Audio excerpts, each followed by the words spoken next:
This lady had a hose coming from the second floor bathroom, like a water hose that she created coming down to a bucket at her back door, not a bucket into a trash can.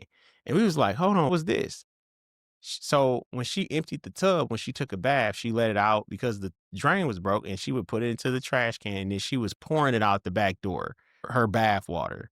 Like it was that bad. And we was like, man, why? She was like, I'm just so happy I got a place to stay. If I just got to pour this water out and that's the only problem I got, she said, I've been homeless. I've been on the streets. I'm good. I can just pour that. We said, ma'am, no, we going to get this fixed for you. It took us to buy a $20 part. You see what I'm saying? And a $20 part to fix her tub. You know what I'm saying? But to think about that somebody let that woman live like that, and she was there for years. And I think it's That one hurt, man. It wasn't even just that one. It was another one. Man didn't even have a working stove for 2 years. Working stove and a barely working refrigerator. And he like, hey, I pay my rent. Hey, we said, hey man, no, you should have a working stove. He got a hot plate on top of his stove that he plugged in.